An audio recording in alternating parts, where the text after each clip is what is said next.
주말 잘 견디셨습니까? 김명준의 뉴스파이터입니다. 입춘 대길이 아니라 입춘 대한파입니다. 오늘 출근하면서 깜짝 놀라신 분들 많으시죠? 내일은요, 최저 영하 18도로 떨어지고 일부 지역은 폭설까지 내린다고 합니다. 입춘에 드는 질문, 봄이 오긴 오는 걸까요? 하지만 우리는 압니다. 이 추위 또한 지나가리라. 2월 3일 월요일입니다. 김명준의 뉴스파이터, 그래도 봄처럼 활기차게 시작해 보도록 하겠습니다.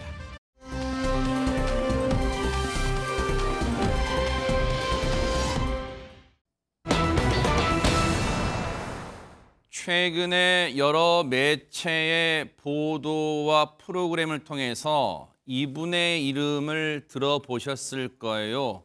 고 오요 안나 씨 말입니다. 김묘성 기자님. 네, 그렇습니다. 지난 2021년 MBC의 기상캐스터로 입사한 고 오요안나 씨인데요. 유재석 씨가 진행하는 인기 예능 프로그램에도 출연을 하면서 대중들에게 더욱더 얼굴을 알렸었죠. 네. 그렇게 활발하게 활동을 이어가던 중에 지난해 9월 갑자기 유명을 달리했습니다. 네. 28살의 젊은 나이였습니다. 일단 생전에 MBC의 합격 통지서를 받고 기뻐하던 모습, 그 고인의 유튜브에 그대로 남아있는데요. 그래서 더욱더 안타깝습니다. 먼저 그 영상 보고 이어가도록 하겠습니다. 네네. 앉아봐. 앉아봐. 오늘 기분이 왜안돼? 기상캐스터 최종 면접? 네. 그리고 제가 되었습니다. 고생했어. 고생했어. 저렇게 기뻐했어요. 가족이 기뻐할 정도로 부둥켜 안고 고생했어. 토닥토닥 할 정도로. 그런데 자신이 좋아하는 일을 지금도 하고 있어도 부족할 판에 지금 유명을 달리했어요. 그런데 하재근 평론가님, 지난해 9월에 유명을 달리한 고 오요 안나 씨입니다. 석 달이 훨씬 지나서 지금 왜 갑자기 언론 매체에 고 오요 안나 씨 이름이 등장하는 겁니까, 그러면? 오요 안나 씨가 세상을 떠나고 3개월 정도가 지난 작년 12월 달에 그때 유족이 오요 안나 씨의 휴대전화의 비밀번호를 풀어서 내용을 봤다는 겁니다. 네. 근데 그 휴대전화 안에서 직장 내 괴롭힘의 정황을 발견했다는 거예요. 그러면서 지난달 27일에 오요 안나 씨의 유서가 또 언론을 통해서 공개가 됐거든요. 유서가 원고지 17장 분량이었는데 그 유서 안에 특정 기상캐스터 2명한테 직장 내 괴롭힘 피해를 당했다라고 호소하는 내용이 있었다는 겁니다. 굉장히 크게 논란이 됐고 네. 그러면서 유족들이 언론 인터뷰를 하면서 이 내용들을 알리기 시작한 거예요. 네. 그러면서 이 유족들이 서울중앙지법에 가해자 중에 한 명을 지목하면서 손해배상 청구 소송을 제기했는데 네. 그 소장에 오요 안나 씨가 2021년 10월부터 지난해 9월 사망하기 전까지 약 2년 동안 MBC 동료 직원에게 폭언, 부당한 지지로 고통받았다 이렇게 적었습니다. 그리고 나서 지난달 31일에 한 누리꾼이 국민신문고에 경찰과 고용노동부에 오요 안나 캐스터 직장 내 괴롭힘 사건을 수사해달라라고 고발장을 접수한 거예요. 그래서 지금 경찰이 내사에 착수한 상황입니다. 뒤늦게나마 지금 딸의 그동안 자신의 상황을 적어놨던 육필 메모, 그리고 자신의 상황을 둘러싼 어떤 고충을 털어놓은 휴대전화 속 녹음 파일, 이걸 뒤늦게 접한 유족들은 얼마나 억장이 무너졌을까요? 유족분 얘기 들어보시고 이어가 보도록 하겠습니다. 98% 정도의 괴롭힘은 고요. 절벽 위에 서 있는 사람을 살짝 미내들인 나머지 3명이죠. 분명히 괴롭혀왔다는 거는 계속 저희들도 다 알고 있었어요. 계속 얘기하고 통화하고 울면서 전화하고 그것 때문에 병원 다니는 것도 알고 있었고요. 시작은 지각을 해서 이 딸립니다. 요한나로 3개월밖에 안 한 애를 거기다 꽂습니다. 거기서부터 불행이 시작되는 거죠. 가르침이라는 이유로 이제 선배질을 하는 거예요. 지속적인 가르침이란 명목의 폭언이죠. 가스라이팅을 하면서 네가 잘못해서 그런 거야. 나는 원래 너를 좋아하는 언니인데 너 잘 되라고 하는 얘기니까 우르르 나갑니다. 그래서 거기서 신나게 까는 거예요. 근데 그 중에 한 사람이 얘한테 카톡으로 이 내용을 전달해 주는 거예요. 그걸 알고 절벽에 서 있던 애가 밑으로 떨어지는 거예요. 그 사람들은 자기들이 피해자라잖아요. 아직도 자기들은 잘못한 게 없고 난 착하게 살아왔는데 왜 나한테 이런 일이 생길까 SNS에 올리고. 지금 유족분들의 얘기를 들어보니까, 그리고 지금 유족은 뒤늦게 앞서 말씀드린 것처럼 뒤늦게 발견된 고 오요한나 씨의 유필 유서, 그리고 휴대전화에 담겨 있는 그동안의 자신의 힘든 상황을 담은 녹음 파일을 다 들어봤을 거 아니에요. 이른바 단체 톡방, 단체 카카오톡방이 있었다는 거예요. 대화 톡방이. 근데 거기에 있는 내용들을 보면 뭔가 그 안에서, 여기는 지금 오연나 씨를 지금 이른바 따돌리기 때문에 여기 이 방에는 없어요. 근데 거기에 올라온 내용들이 뭔가 이제 제보 등을 통해서 공개됐겠죠. 저런 내용이었답니다. 차마 제가 읽어드리진 않을게요. 여러분들이 이제 눈으로 한번 보세요. 시청자분들도. 저런 내용들이 있었고, 직접적으로 고 오연나 씨한테 했던 말은 아니라지만 자기들끼리는 저렇게 톡방에서 수군대면서 고 오요안나 씨에 대해서 저렇게 얘기를 했다는 거예요. 단톡방 안에서 있었던 일이 그대로 나온 거니까 네. 그 자체로 뭐 신빙성은 저는 있다고 보고요. 근데 문제는 뭐냐면 이제 MBC 측의 대응이 논란이 되고 있습니다. 현재. 왜요? MBC 측에서는 네. 뭐라고 이 사건이 터지고 나서 이제 이슈가 되고 나니까 뭐라고 밝히고 있냐면 요한나 씨가 프리랜서로 일하면서 자신의 고충을 담당 부서나 함께 일했던 관리 책임자에게 알린 적이 없다라고 밝히고 있고요. 고인이 회사에 공식적으로 고충을 신고했거나 책임 있는 관리자들에게 피해 사실 조금이라도 알렸다면 회사는 당연히 응당한 조치를 했을 것이다 라고 공식적으로 밝혔고, 그런데 이에 대해서 유족 측에 반박이 있었습니다. 뭘까요? 요한나 씨는 생전에 MBC 관계자 4명에게 자신의 피해를 호소했다는 것이죠. 네. 그래서 요한나 씨가 특정 기상캐스터에게 당한 괴롭힘을 털어놓고 조언을 구하는 내용이 담겼다는 것이 유족의 주장이고요. 유족들은 또 이렇게 주장합니다. 고인이 수많은 구조 요청을 주변에 해왔는데 해결되지 않았다. 그래서 죽음을 결심하고 데이터, 소위 이제 카톡, 녹음 기록 등을 핸드폰에 저장했던 것 같다라고 덧붙이고 있고요. MBC는 이 비판이 거세지다 보니까 여기에 대해서 지난달 31일 날 네. 사망 4개월 만에 요한나 사망 진상조사위원회를 구성했고요. 네. 조사에 들어가겠다고 밝힌 상태입니다. 지금 보세요. 얘기를 이제 MBC 측의 얘기를 들어보면 회사는 알지 못했다. 지금 그런 취지로 얘기를 하고 있는 거잖아요. 고 오요안나 씨가 생전에 이러한 어려움과 고충이 있었다는 걸 회사에 전혀 알리질 않아서, 얘기를 하지 않아서 회사는 전혀 알 길이 없었다. 그런 취지로 얘기를 했어요. 그러면서 이 비판이 이제 이런 입장에 대해서 비판이 거세졌을 거 아니에요. 공식 입장이 나온 이후에. 그러다 보니까 지금 최재봉 교수 말씀처럼 지난달 31일, 그러니까 굳이 말하면 1월 31일이겠죠. 사망 넉 달 만에 자체 사망 진상조사위원회를 구성해서 조사에 들어가겠다고 이제 뒤늦게 밝힌 거예요. 하지만 이에 대해서 유족 측은 어떤 입장일까요? 그대로 받아들인다고 할까요? 얘기마저 들어보시고 이어가 보도록 하겠습니다.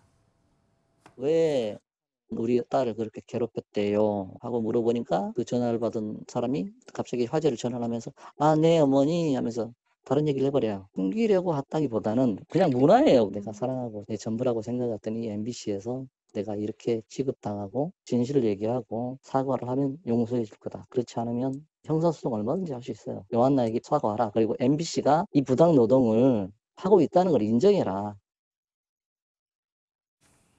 사실 이 부분에 대해서 지금 가타부타 단언하기는 이를 수 있다고는 하지만, 허준 변호사님, MBC 측의 이제 태도에 대해서 특히 시청자분들이나 많은 또 국민분들, 이 뉴스를 보도를 접한 분들은 쉽게 납득을 하지 못하는 그런 분위기에 있는 것 같습니다.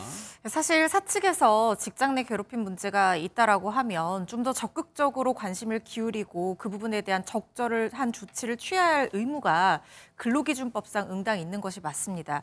그런데 요한나 씨가 주장하기로는, 그러니까 이 고인의 어떤 기록들을 살펴본다고 하면 동료들에게 특히 이제 관계자에게 이런 부분에 대한 어떤 어려움을 고충을 토로했음에도 불구하고 이 부분은 사측이 몰랐다라고 지금 주장을 하고 있는데 이 부분 사실관계 확인이 좀 필요해 보이는 부분입니다.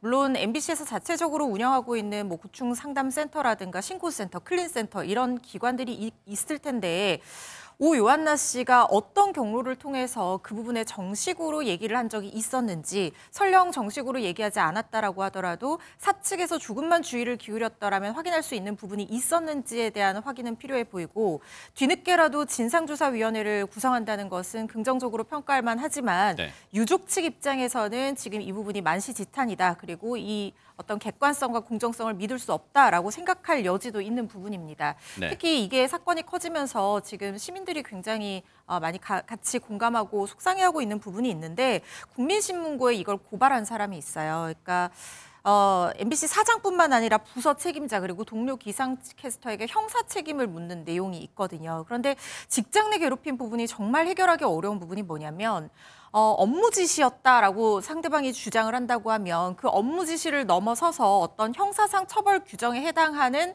그런 행위가 있었는지까지 사실 입증이 돼야 됩니다. 예를 들면 사람들 앞에서 욕설을 했다면 무욕죄가 될 것이고 요한나 씨에 대한 어떤 구체적인 사실관계를 적시해서 명예를 훼손했다고 하면 그 부분에 대해서 처벌을 할 수 있는 것인데 이른바 은근한 따돌림이라고 하잖아요. 뒤에서 자기들끼리 친하게 지내고 침묵하고 이 사람에게 정보를 알려주지 않는다거나 아니면 업무 지시를 한다고 하면서 혼낸다거나 이런 부분이 형사처벌로 이어지기에는 입증 연결고리가 상당히 까다로운 것이 사실이거든요. 그래서 이런 부분이 과연 인정이 될 수 있을지 이 부분도 문제가 될 수 있을 것 같고 특히 근로기준법 위반은 아마 기상캐스터라고 하더라도 이 근로자성을 인정받는 전향적인 판결들이 요즘에 많이 나오기 때문에 네. 근로기준법 적용이 될 여지는 있습니다만 만약에 사측에서 이걸 정말 몰랐다라고 하면 이걸 또 입증하기는 근로기준법 위반을 입증하기는 또 어려운 부분이 있고요. 또 한 가지 중대재해처벌법으로도 지금 고발을 한 상황인데 이 부분도 사실 누적된 판례가 없습니다. 안전 보건 의무에 있어서 근로자의 정신 건강까지 살펴야 된다는 것은 중대재해처벌법상 취지에 합당하는 부분이 있다고 여겨집니다만은 이런 오 요한나 씨와 같은 경위로 사망한 사람들이 업무상 재해나 산업상 재해로 인정받는다는 것이 요즘에는 좀 전향적인 판결이 나오고 있지만 그 인과관계를 입증한다는 것이 상당히 까다롭거든요. 거기다 지금 당사자가 사망을 한 상태입니다. 남아있는 자료들이 증거 능력을 가질 수는 있겠지만 그 자료들로 입증이 쉽지 않아 보이는 측면이 있어서요. 그래서 유족 측에서도 일단 손해배상부터 진행하고 있는 것으로 보입니다. 그토록 들어가고 싶었던 회사였습니다. 고 오요한나 씨에겐.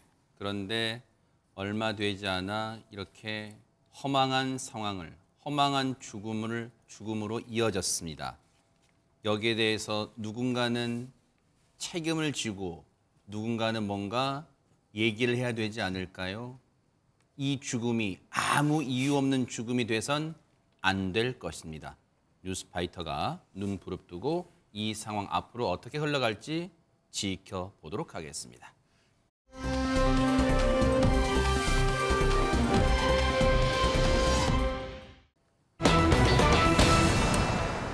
연예계에 또 안타까운 소식이 전해졌습니다. 김묘선 기자님.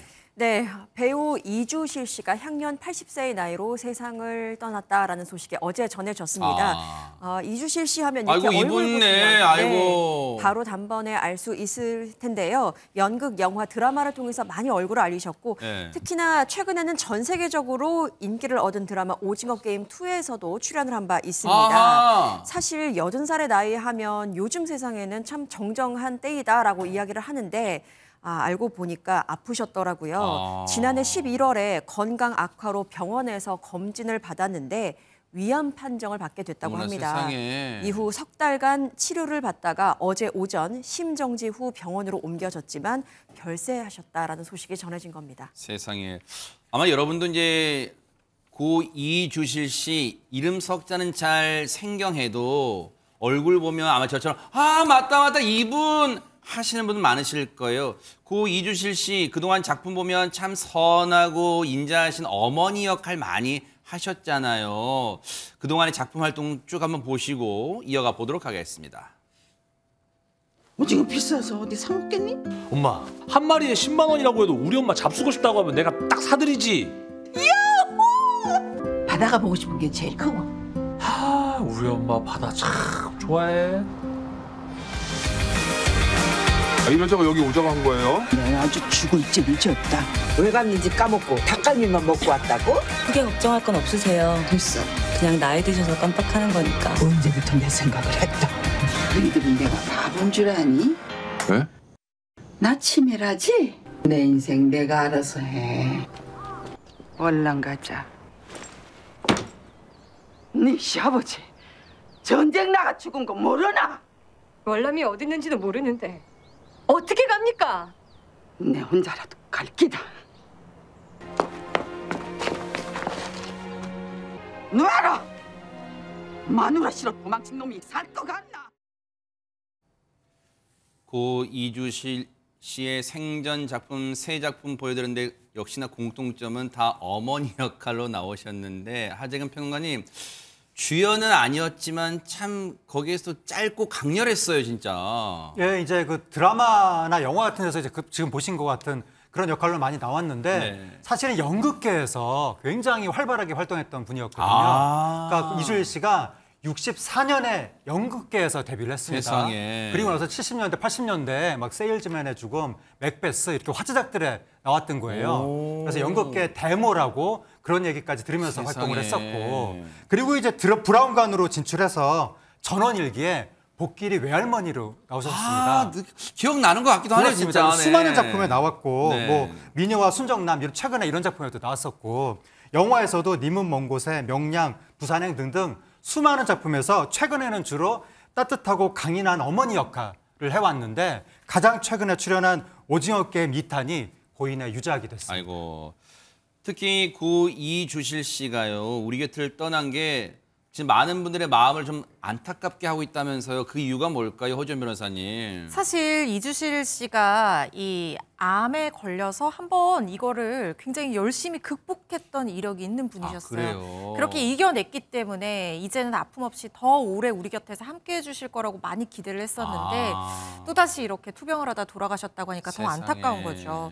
과거에 50세의 나이, 사실 굉장히 젊은 나이입니다. 그런데 유방암에 걸려서 의사한테 1년밖에 살 수가 없다 이런 시한부 선고를 받았었다는 그래요? 거예요. 그런데 문제는 뭐냐면 이주실 씨가 그때 이혼하고 나서 두 딸들을 홀로 키우는 싱글맘이었는데 그때 당시에? 그렇습니다. 아. 그런데 둘째 딸 나이가요. 7살밖에 안 됐을 어머나. 때 이런 청천벽력 같은 얘기를 들었다는 거예요. 심지어 이 유방암을 처음 발견한 것도 이 딸과 같이 목욕을 하다가 이 어린 둘째 딸이 이상하다 해서 알게 됐다는 어머나 거예요. 세상에. 그런데 문제는 뭐냐면은 1년밖에 이제 삶이 남지 않았다라는 이런 선고를 받았으니 이 두 딸들을 키우는 게 문제였던 겁니다. 그래서 이주실 씨가 고민하다가 정말 이 하고 싶지 않은 어쩔 수 없는 선택을 할 수밖에 없었던 그런 사연이 있었다는데 무슨 일이 있었던 건지 한번 들어보시죠. 네네. 작은 아이하고 서로 몸에 비누칠을 하고 씻어주는데 엄마 쭈쭈에 굿을 들었네? 그러는 거예요. 그래서 제가 이렇게 만져보니까 거기가 돌처럼 딱딱해요. 그런데 아이들이 성화를 해서 병원에 갔거든요.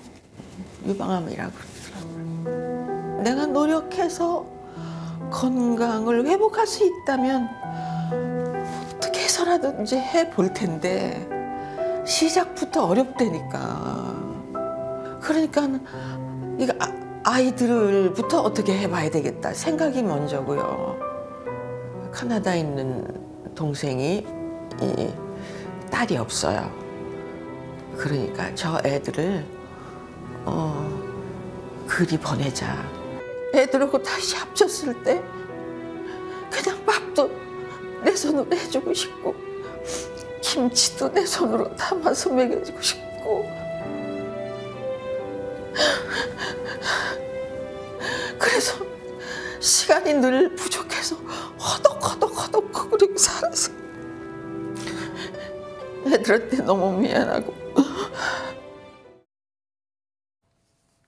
세상에 유인경 평론가님 50세 때 찾아온 시한부 선고 유방암으로 인한 당시에 어린 딸 두 딸들을 미국인 동생네한테 보낼 생각까지 했네요 진짜. 아유. 예, 캐나다에 있는 있는 동생한테 보냈는데 50세 완치가 됐을 때 유방암 말기 판정을 받았는데 대부분은 그러다가 이제 부고 소식을 전하는데 이주실 선생님은 너무 의연하게 잘 버티셔서요.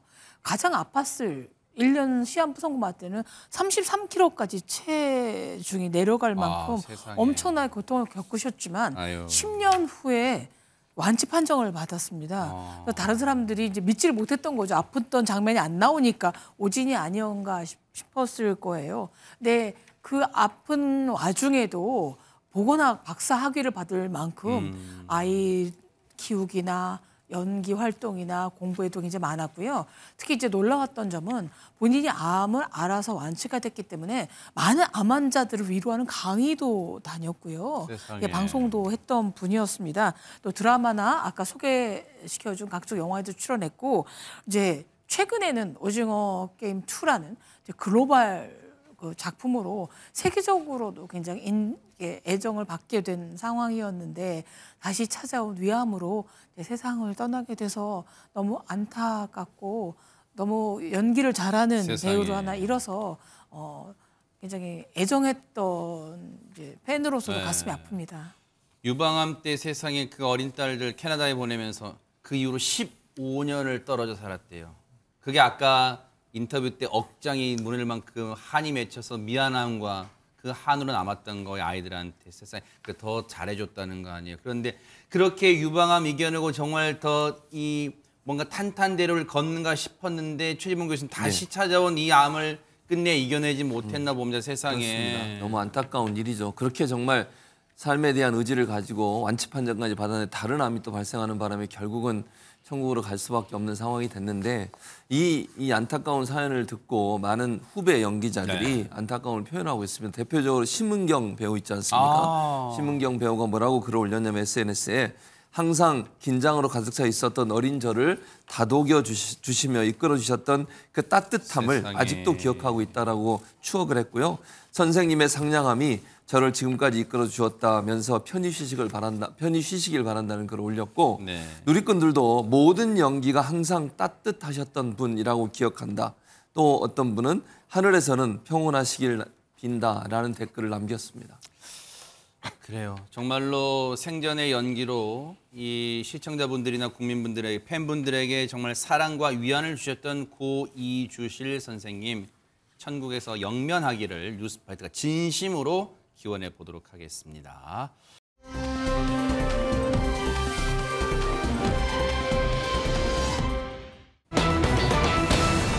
자, 분위기 바꿔볼게요. 제목이 심상치가 않아요. 대체 환전소에서 무슨 일이 있었던 겁니까? 하재근 평론가님. 네, 지난해 11월 22일에 오후 5시 30분경에 경기도 부천시의 한 환전소에서 비명소리가 들린 겁니다. 어머나! 당시 어떤 일이 있었는지 영상이 있거든요.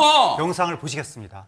환전소에서 이 영상을 보시면 후드 모자를 뒤집어 쓴 채 어떤 남성이 들어오더니 지금 업주를 손에 무언가를 든 채 구석으로 밀어붙이는 모습입니다. 지금 업주가 뒤로 막 물러나면서 피하고 있는데 그때 마침 비명소리를 들은 업주의 남편이 안으로 들어오거든요. 저 남편을 보더니 저 남성이 문을 닫고 도망을 갑니다. 업주 남편이 곧바로 뒤를 쫓아가 보지만 그 남성은 이미 가게를 빠져나간 뒤였습니다. 어머나. 진짜 남편분이 마침 그 안에 계셨기에 망정이지. 최지봉 교수님 하마터면 큰일 날 뻔했어. 근데 저 몹쓸이가 손에 뭘 들고 있었던 거예요? 흉기입니다. 흉기. 어머나 세상에. 흉기를 들고 있었던 거예요. 그러니까 환전소에 들어와서 아마 돈을 뺏으려는 목적이었던 것 같아요. 이런 몹쓸 인간 진짜. 그러니까요. 흉기를 들고 환전소에 와서 저 여성분이 50대 여성분이시네요. 주인분이 50대 여성을 위협하면서 아마 돈을 요구했던 것 같아요. 세상에. 근데 이제 그 여성 주인분이 소리를 질렀을 거 아니에요. 갑자기 강도가 들어오니까. 그랬더니 내실에 있던 남편이 나온 거예요. 그걸 보자마자 저 강도가 도망을 치기 시작한 거죠.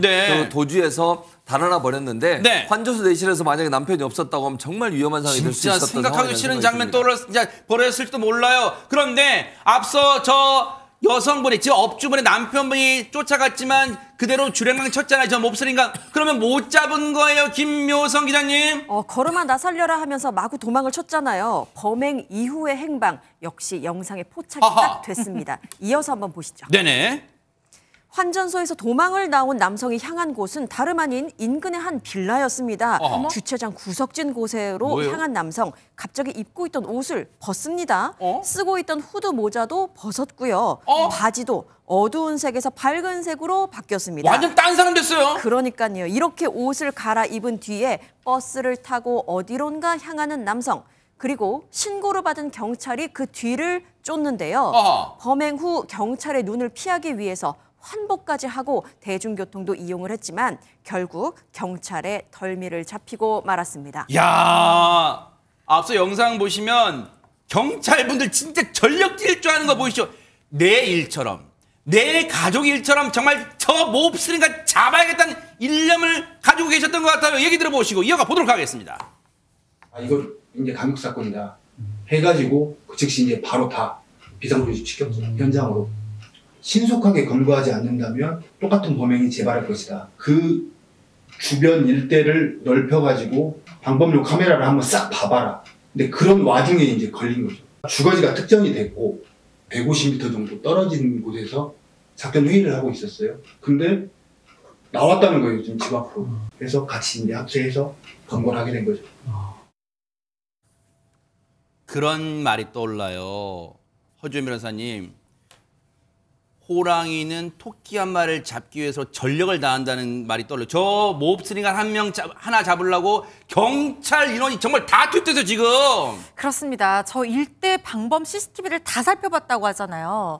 그 노력이 진짜 대단하다는 생각이 들고 특히 이 사건 같은 경우에는 시간 싸움이었어요. 왜냐하면 저렇게 갈아입을 옷과 흉기까지 준비했었다는 것은 그만큼 치밀하게 준비를 했었다는 그러네요. 얘기인데 첫 번째 범행에서 미수에 그쳤기 때문에 검거되기 이전에 추가 범행을 저지르고 달아날 가능성이 있는 상황이었습니다. 그렇다면 진짜 무슨 일이 벌어질지 모르기 때문에 경찰들도 우리 영화에서 보면은 막 CCTV 여러 개 돌려보고 막 여러 명 같이 보고 하잖아요.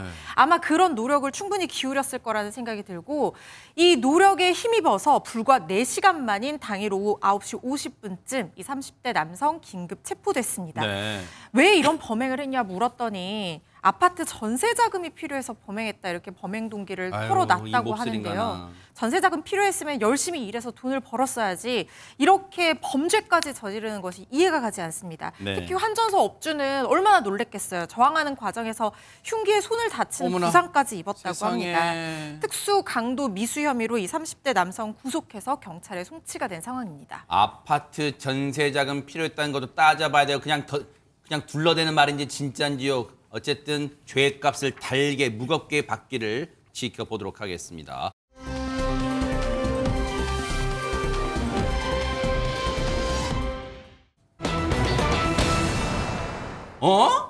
덕유산? 아니 엄청 제가 알기로는 덕유산 엄청 유명한 산이잖아요. 김묘성 기자 무슨 일이 있었던 거예요 여기에? 네, 어제 새벽 0시 20분경입니다. 전북 무주군에 위치한 덕유산 정말 많은 분들이 찾고 계시는 곳인데요. 설천봉에 위치한 그 쉼터가 있는데 쉼터 이름이 상제루입니다. 그런데 상제루에서 화재가 발생했습니다. 그 안타까운 모습 영상으로 담았는데요. 세상에. 보시겠습니다. 네네. 눈 덮인 덕유산 정상의 목조 건물 전체가 시뻘건 화염에 휩싸였습니다. 세상에. 급한 대로요. 인공눈 제설기를 뿌려보지만 불길은 잡히지 않았습니다. 불은 약 2시간 만에 꺼지긴 했는데 1997년에 지어져서 사진 명소로 알려진 3층 목재 건물인 상제루는 모두 타버린 뒤였습니다. 어머나 세상에 어떻게 아이고 세상에. 보는 제가 더 아마 시청자분들도 그냥 어떻게 아마 하실 것 같은데 관련 얘기 좀 들어보시고 이어가 보도록 하겠습니다. 목조 건물이 전소도 됐고 뭐 안에 기념품 같은 것들도 많이 소실됐다고 인명피해는 없습니다. 아니 근데 하재근 평론가님 덕유산 하면 제가 막 등산을 좋아하지 않는 편인데도 덕유산은 진짜 많이 들어봤어요. 엄청 유명한 산 아니에요? 덕유산 굉장히 유명하죠. 뭐 백두대간 우리가 사진 같은 거 보잖아요. 그럴 때 덕유산에서 찍은 사진들 많이 나오고 덕유산에서도 지금 불탄 상제루 저 건물이 굉장히 유명한 건물인 거예요. 그러니까 덕유산이 이게 불타기 전 모습인가 보네요. 그렇습니다. 덕유산이 어머니의 산으로, 너무 예쁘다. 3층 목조 건물인데 어머니의 산으로 불려서 음양의 조화를 이루기 위해서 누각을 만든 게 저 상제루인데 세상에. 저 상제루에서 뭐 등산용품도 팔고 뭐 등반객 쉼터도 있어서 네. 등반객들한테 기본적으로 유명하지만 더 유명해진 이유가 뭐냐면 네. 덕유상 리조트에서 저희까지 곤돌라가 연결이 된 겁니다. 진짜요? 그러니까 등반객이 아니더라도 누구나 관광객이 쉽게 갈 수가 있었던 거예요. 또 수많은 관광객들이 뭐 가족 단위, 연인 단위로 저 사진을 많이 찍었던 사진 명소였는데 거기가 그만 화제에 휩싸이고 만 겁니다. 아 근데 지금 위치상 보면 허준 변호사님 산 꼭대기에 있잖아요. 산 꼭대기에서 불이 왜 난 거예요, 저게? 그렇죠. 산 꼭대기 해발고도 1,500m 가량의 꼭대기인데다가 밤 12시 반쯤에 불이 났습니다. 그래서 소방당국에서도 화재 원인을 조사를 해봤습니다만은 아직까지는 정확하게 밝혀지는 않았지만 사람이 그 시간에 그 높이까지 올라가서 방화를 했다고 보기는 좀 어렵다 이렇게 추정을 하고 있고 아마 전기적인 요인으로 불이 난 것 같다라고 지금 추정을 하고 있는데 전기적인 요인이라면 정말 위험한 게 밤에는 그나마 밤에 불이 나서 인명피해가 없었지만 빨리 원인을 밝혀내지 않으면 관광객들이 또 다치게 될 여지도 있거든요. 그래서 원인을 빨리 찾아서 제거를 해야 될 것 같은 상황으로 보이고 추가적인 감식과 정확한 사고 원인 조사가 이어질 것으로 보입니다. 보세요. 저 화재 전과 화재 후 모습 너무너무 가슴이 아파요. 세상에 진짜 폐화가 됐어요. 진짜 잿더미만 남았다는 표현을 저럴 때 쓰는 거예요. 진짜 세상에. 근데 최진봉 교수님, 이제 소방관 분들이 정말 조금이라도 상제루의 어떤 흔적을 보존하려고 안간힘을 쓰셨을 텐데 근데 저기는 어떻게 물을 어떻게 돼요? 저 밑에서 끌어올 수가 없잖아요. 못 끌어와요. 그리고 소방차도 못 올라가잖아요. 그러네요. 산꼭대기잖아요. 그래서 아까 곤돌라 얘기했잖아요. 하재원 평론 곤돌라 타고 간 거예요, 소방관들이. 세상에. 그다음에 스노우모빌이라고 저 오토바이처럼 생긴 거 있잖아요. 농부한테 쭉 가는 거네. 그거 타고 올라갔어요. 세상에. 겨우겨우 올라가서 지금 보시면 물이 아니고 뭔지 아세요? 저게 뭐예요? 인공 제설기예요. 눈 만드는 거 있잖아요. 그걸 뿌린 거예요? 그걸 뿌린 거예요. 있는 게 그거밖에 없으니까. 세상에. 얼마나 사투를 벌였겠습니까? 아이고. 그 높은 곳까지 가서 올라가는 것도 힘들고 인공 제설기를 동원해서 1시간 50분 만에 겨우겨우 진화를 한 거예요. 정말 소방관들의 노고에 정말 칭찬의 박수를 드리는데 소방당국도 뭐라고 얘기하고 있냐면 정말 고된 진화 작업이었는데 대원들을 고생이 많이 했다고 해요. 그러면서 아직 정확한 화재 요인은 밝혀지지 않았다고 지금 밝히고 있고 유관기관 합동 감식을 통해서 정확한 화재 원인과 발화 지점 등을 조사할 예정이라고 밝히고 있습니다. 소방관 분들 마음도 얼마나 안타까우실까요? 다시는 이런 화재 사고가 없기를 이번 겨울 동안요. 아무래도 1년 내내 없기를 기대를 해보도록 하겠습니다.